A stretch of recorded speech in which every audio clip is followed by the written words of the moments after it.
Hello, my name is Mike Zordon. Glad you were able to make it. I'm going to be covering three different areas. One, I'm going to kind of do a review of manufacturing, where manufacturing has gone from, mass production, the making of cars, all the way through it. That'll be a short segment. The second thing that I'm going to talk about is a case study we did with a company that moved and migrated from a high volume stamping environment to a low volume custom environment to support all of this new stuff.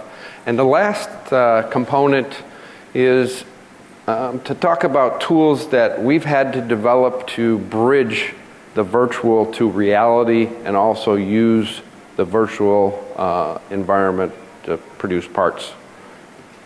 So with further ado, I'm going to start. Manufacturing in the U.S. is not declined as far as output per person. The U.S. is a very productive in the area of manufacturing. We actually are producing a little over $300,000 per employee in the manufacturing area. Time, the value of time. How you use time dictates your successes. There's a couple of quotes from a couple of famous people. We've moved from a mass production to a flexible manufacturing or production to what is mass customization. The goals of mass customization, of course, is to remove as much as possible the setup, so I can go directly from model to part. So in mass production, the skill was in the worker. We moved the material through a process of production to the worker. In a flexible production environment, some of that skill was put into the machine. The flexibility of the machine allowed that to happen. And within a mass customization environment, this has moved to the engineering room. The power of time. In our industry, which is sheet metal, we know the value of time in a standalone environment versus an automated environment.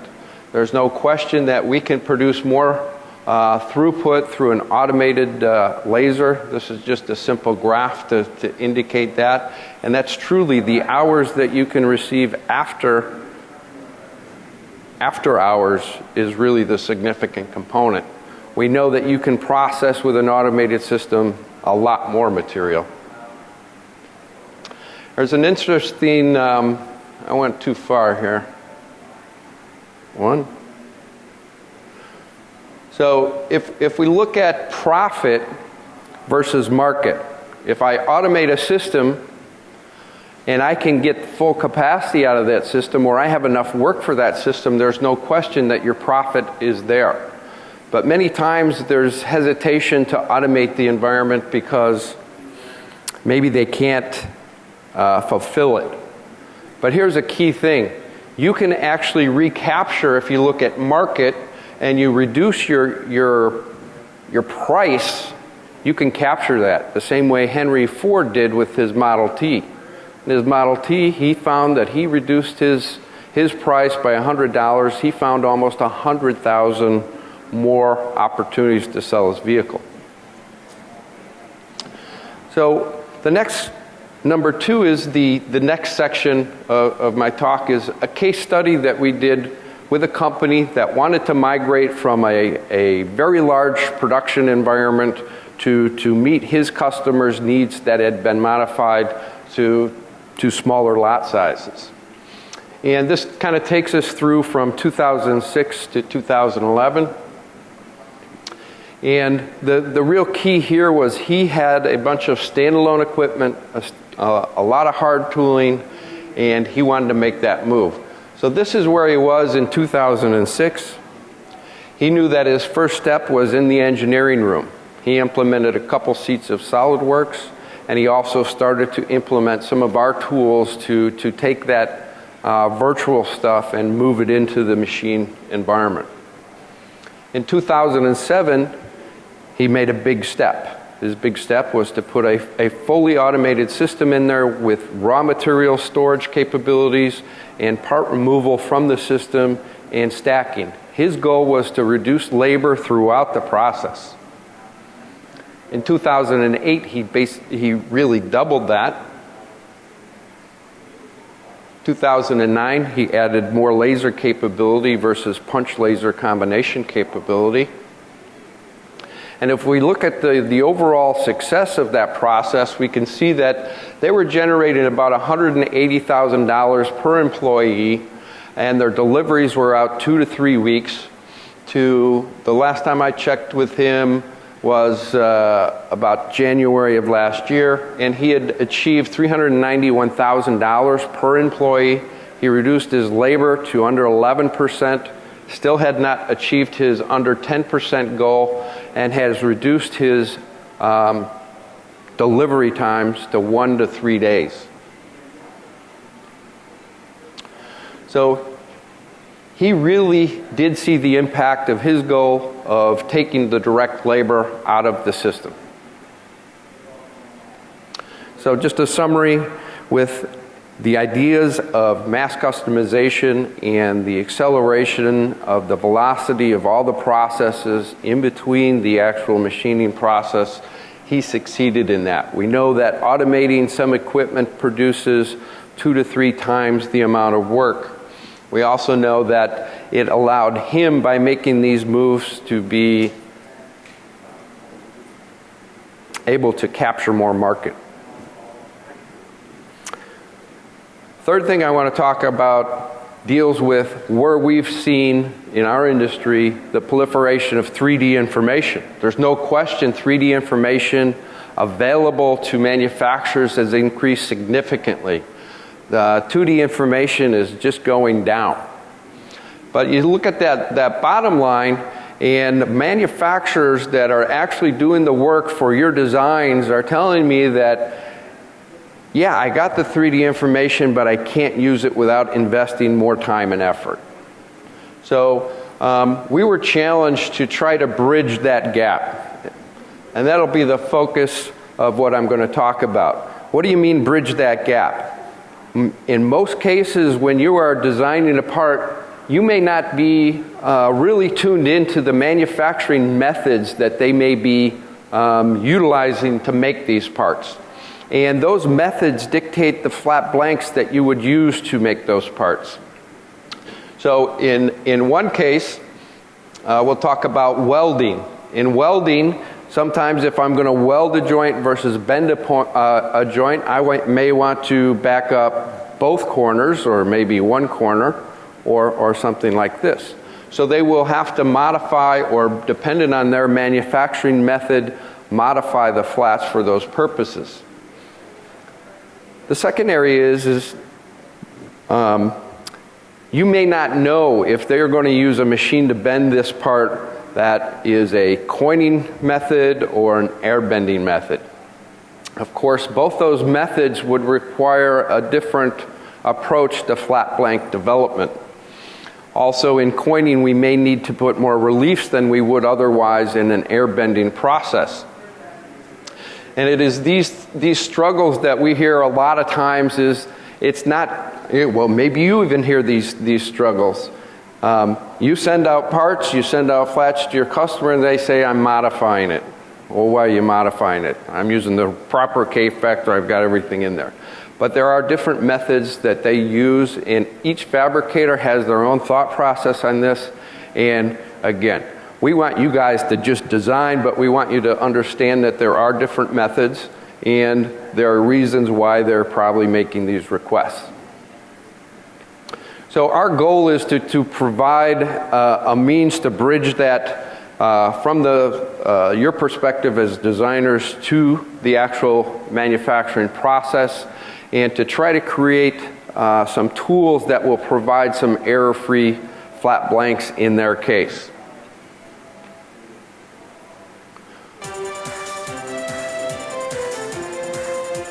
There's no question, machine technology has just got faster and faster and faster. how do we take design models to these machines and accelerate the velocity of those processes to get to the point that those parts can be manufactured. As a world leader in producing this technology for the fabrication industry, we've been tasked to really make that a reality. So, in making that a reality, we find 3 different areas that we can accelerate the velocity of those processes. One is in the area of actually programming those parts. You may not know what goes into programming those parts, but they would basically have to go in and look at these parts, figure out how they're going to lay out on the sheet. Do I need to tab these parts in? What tools am I going to use to make those parts? And with the creativity and the influence of lasers in our industry and your creativity in designing models, there's all kinds of different shapes. It's no longer just a box, right? The second area that we're going to attack is removing the manual thinking from standing in front of the machine and figuring out what tools I need and all that. We've moved that over 6 years ago into a virtual environment, so I'm going to talk a little bit about that. And the third thing I'm going to talk about is the actual engineering room. What are the engineering tasks in our industry that we see? We see basically 3 areas. One is we need to create the flat. 2 is we need to give manufacturing a detail that gives them the information that they need to manufacture the parts. And the third thing is get a feel for the estimation of that part. So the first thing that we're going to talk about is the engineering room. And I'm going to introduce Lisa. She's going to switch this over, and we're going to talk about a product called SheetWorks. And this is a batch processor. So what it's doing is she selected a couple of parts, and it's just going through and running through those parts. It's creating 3 things for us. It's creating an accurate flat for our purposes of manufacturing based on our methods. Number 2, it's creating a bend model file, which is used for the creation of the programs for our bending process. It's also creating the shop drawing information to send to the shop floor. This is not a product that I would say should replace your whole environment in engineering, but could be a product that would be a complement to take the grunt work out of the processes that you currently do. Switch it back to my screen. This will take a couple minutes, but I think you'll understand what's going on. And I'll talk about some of the things that our customers requested. Now, some of them are not making their own parts. They're making parts for many people. So we have to address making this multilingual. This is an OEM product of SolidWorks, which means that it is built around SolidWorks. It is a SolidWorks seat with our embrace. It is not an add-in product. But it will read all of the typical legacy, it'll read all of the typical generic and non-generic file types. It will be in a batch process, has the ability to do multiple single or assembly type drawings. In this particular case, a 6-part assembly was processed into 6 orthographic shop drawings, 6 BMF models, and 6 flat patterns in approximately, 1 minute and 15 seconds. One of the other challenges that our customers, well, this one I put up there. If you have 3D information available, or you don't, and you're doing work for somebody that could provide it, ask for it. So even if your customers that you're sending information to don't ask for 3D information, explain to them, I have it, I'm more than happy to give it to you. There's a lot of time and effort that could be saved on the manufacturing end in that case.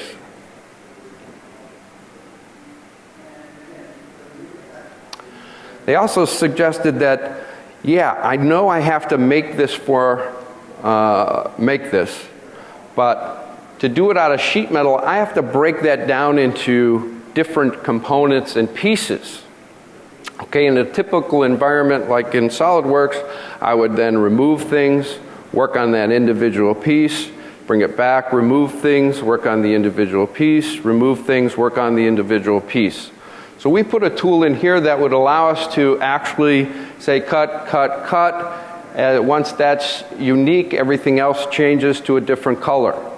And we just keep moving down the model. We don't have to keep loading and unloading. It will also give me an assembly at the end. So when I click the button to process it, I not only end up with the full assembly of this part, but I also end up with the individual sheet metal parts that would be required to manufacture this.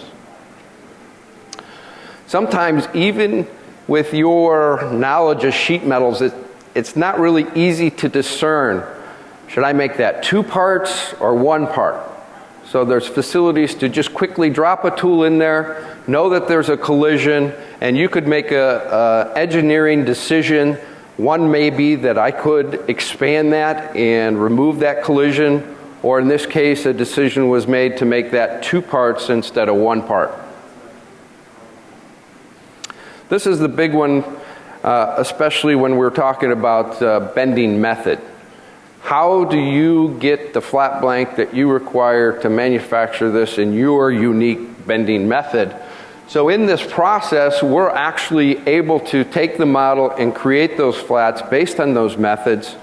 Probably one of the most time-consuming things that our job shops or people receiving 3D data is that the inside radiuses don't match their requirements. So what do? They go into the models and modify those inside radiuses to create the proper flats. In our case, we would just be able to say, okay, no, I don't need to use that radius. I'm going to apply what I have, or I can establish a range. Anything in this case from 0 radius to 070 radius, I'm going to apply this logic to create my flat blank. Even in a OEM situation, we have designers that seem to have different ideas of inside radiuses, so this is a really quick way to do that batch process and get the proper flats. The next thing that we want to do, just as a byproduct, is we can actually check this part for feasibility. There's a number of different feature checks that we're doing in this process: holes proximities to bends, sizes of flanges. We know if the flange is very short, that its ability to be processed in a break would be difficult, if not impossible. So having this knowledge at the beginning of the process allows you to make adjustments in the modeling process. So let's go ahead and check our results. It'll take a second here, but she's done a couple of parts. She started at 1458 and ended at 1459, so a little over a minute she processed both those parts. Could you bring in one of the shop drawings? It was done automatically. She added a lot of information, but you're in a SolidWorks environment, so you can move dimensions and things around, but all the information that you need to get started is there. Again, if I can give you any advantage to take away the mundane components of this process, this is what we're after. Another byproduct of this process was to be able to give a quick estimate based on the criteria of the part. So in this particular case, we've divided that in 3 different areas. NCT cost is actually punch-only processing. Laser cost would be laser-only processing, and combination would be punch-laser combination processing. We also considered, based on the number of bends and the lengths of bends, we have calculated a factor to give you an idea of the cost to manufacture this component. That's enough for that one.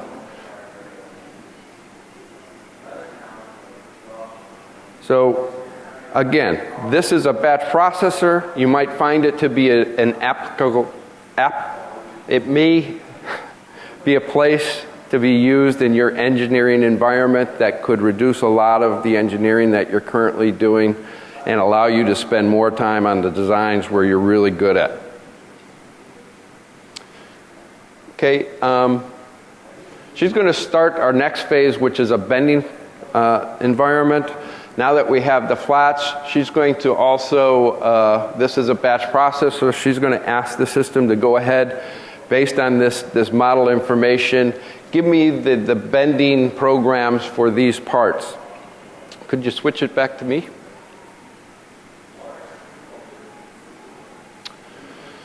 So in summary of what we talked about, I did a case study sent some of my applications people to the engineering room of a customer. He had 4 seats of SolidWorks, 3 seats of Pro E, and about 6 seats of AutoCAD. And we spent a few days there, and we just basically ticked the little notes. What were you doing with these parts?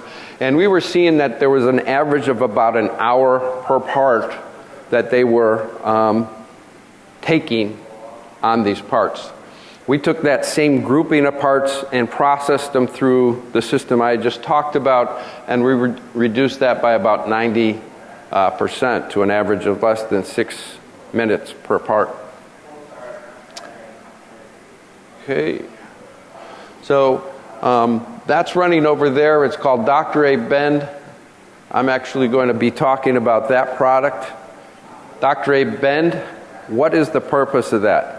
Well, in our industry, we've seen the productivity in the blanking area increase significantly. We removed the programming off of the machine, we put it on PCs, we made the machines faster, we automated them. In the area of the press brake, you needed a skilled guy because he was given the drawing and was faced with doing all those tasks of what tools do I need, what's the bend deduction that was used, is this all valid, what bends am I going to make in what order, and he's doing it at the machine, and what's the machine doing? Nothing. Until he loads it, makes his test bends, and moves on. So we wanted to attack that, and we attacked it aggressively. And we've actually had a piece of software to program these machines offline for almost 10 years. So we attacked those areas of thought. Yes, we can actually do bend studies with the virtual environment or a virtual press brake in a PC. We can also take the tools that are required to make that and put that in place, and we can take away the need to actually key in information by automatically uploading that. Because it's a batch processor, what's the result of the batch process? It's going to look at each of these parts, and it's going to see if there's a conclusion it could come to in an automated fashion.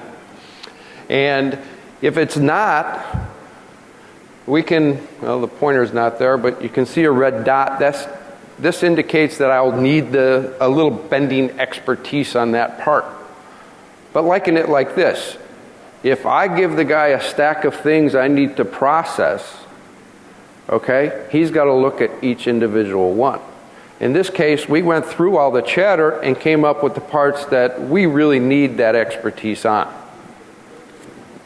This could also be done in a time-based thing because it's a batch processor. It could look for files that were newly dumped into a certain directory for that process.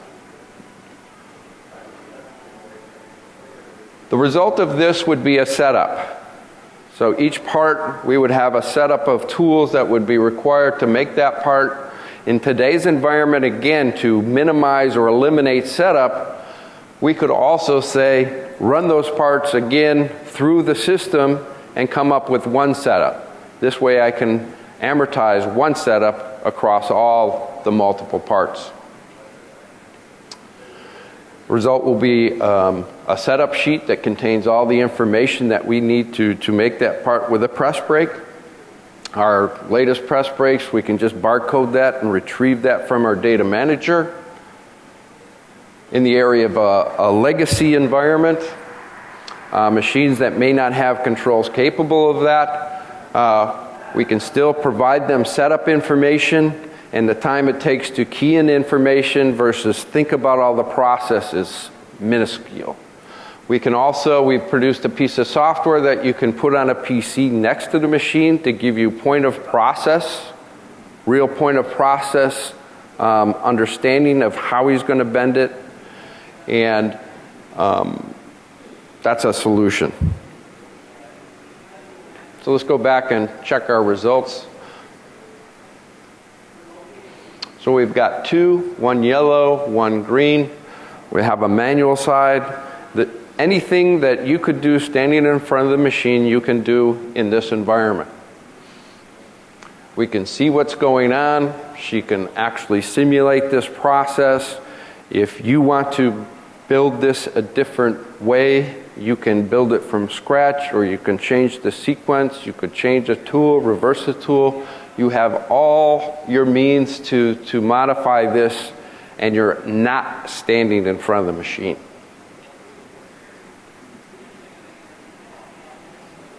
Thank you. Next. I'm going to get her started on our next process is nesting of these parts, or nesting of parts. So go ahead and select the parts that you want to produce, and I'll switch it over. So she has a number of parts there. I'm going to come back to that and just summarize what we talked about in the area of bending.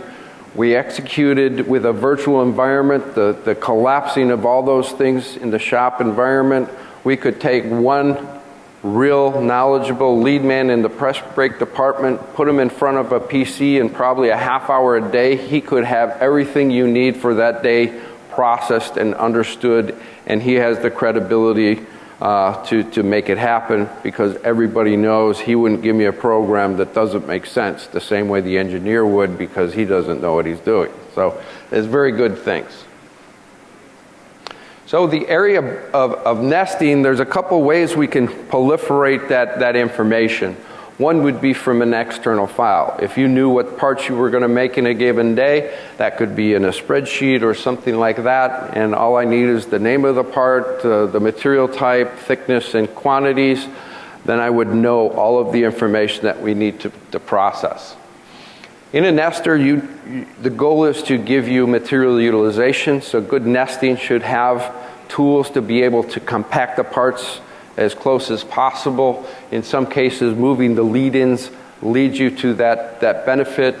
Other areas would be putting parts inside of other parts, doing common line cutting. And what if I can't fill the sheet?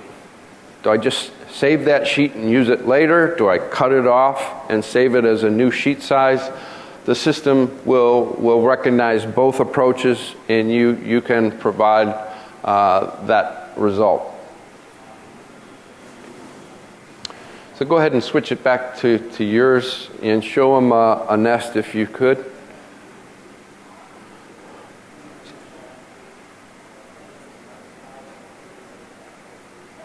I'll go back, I'll summarize. So what is this software doing is multiple things. Of course, putting parts around in a nest is one thing, but we also are doing some unique things with micro joints. In a laser, we have slots, and if the part can cross over two of those slots, we don't have to worry about tabbing it and worried about tip-ups. Okay? So we have many parameters that we can establish. One of the parameters for micro joints would be if the X value is less than 12 inches, put a tab on there.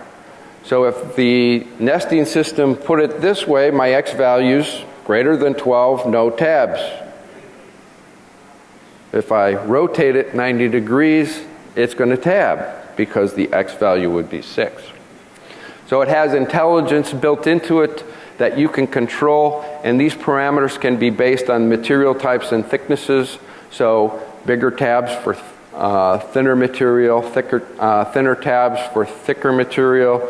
We also have tools within the system to produce micro tabs, which only are about half a thick piece of material. We can produce a micro tab that's only 20% of that material thickness, which is kind of a unique process. Switch back and we'll see our results. So we have all the parts there. We have all the NC code that we need to produce these parts. We also have setup information that's usable to make sure the operator understands what he's going to retrieve out of it. We also have machines that will automatically pick these parts out of the sheet and stack them themselves. So we have all those interfaces. Here's the setup information that gives us an idea of how long it's going to take to make these parts, each part, what part they are, so on and so forth. Yep.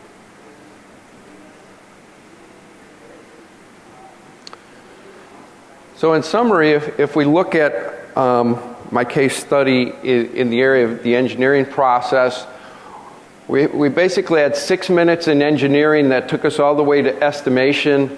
They were taking about 15 minutes to produce some CAM information for the blanking process. We reduced that to 2 minutes, and I added 3 minutes to the tail end of it for bending. I wasn't really able to capture that because they were just sending drawings out to the machine for that process. But total reduction was more than 85% across all these processes. Are there any questions? Because if you've got questions, give it to me now, and then I'm going to close with a little short video. Yes?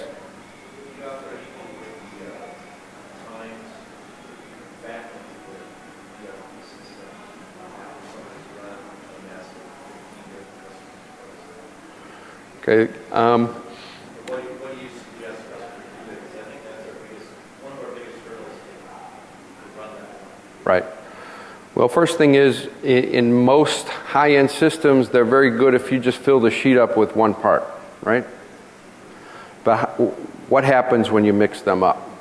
So we do have an ability in the CSV file to place an estimated value from the start, and then we can export a CSV file, and we can take the total time and give you some feedback on that. Any other questions?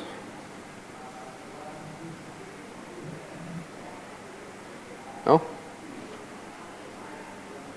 One more click, I hope. Short video. This guy, a little crazy, but I think it'll make some sense to you guys. Can you turn it up a little bit? PC1.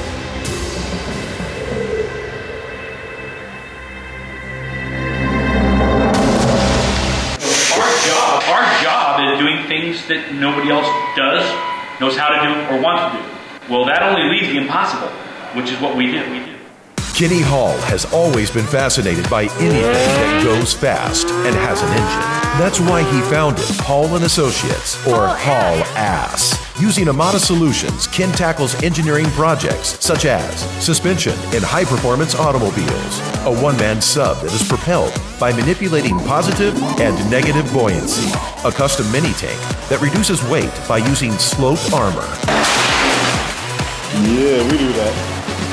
And did we mention? Fire! Explosive weaponry. We have a client. I received the project 3 days ago. A complete redesign of this entire package, all in 3 days span. True production. I happen to know they were bid 3 weeks on other vendors.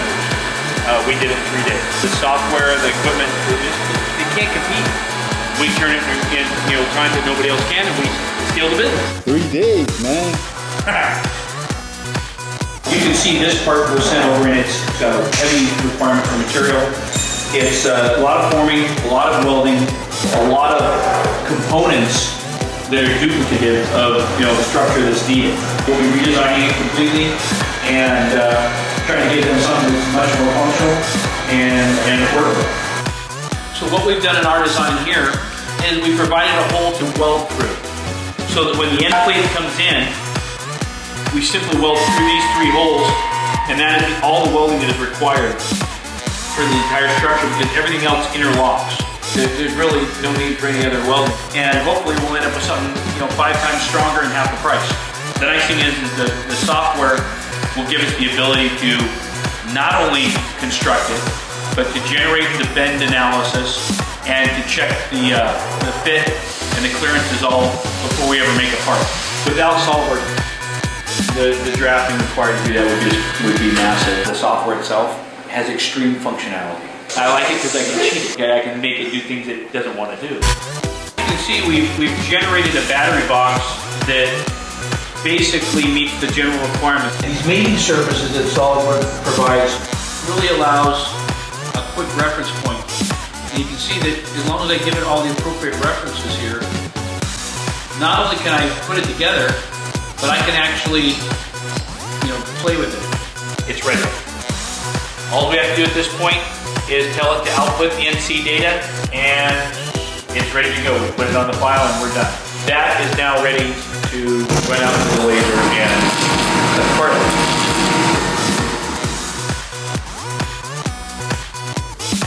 The accommodations that Amana made for us, the support they gave us, the willingness to say, the machine wasn't designed to do that. Now, here's how we get the job done.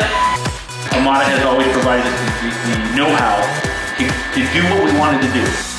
Well, we just got this part back from welding, and as you can see, it's all together, both sides. We've got the sliding battery clamp, and we're ready to send it over to powder coat. Compared to the original customer part shown in the foreground, Kin's design has reduced the overall weight of the part, drastically reduced the amount of welding needed, and increased the strength while cutting down the overall price. Extreme prototyping. Amada style.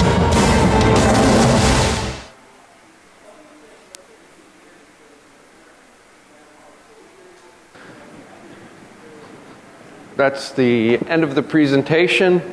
In summary, I talked briefly about the movement of manufacturing from mass production to mass customization. I also talked about the power of time. How does time play an important part in this game?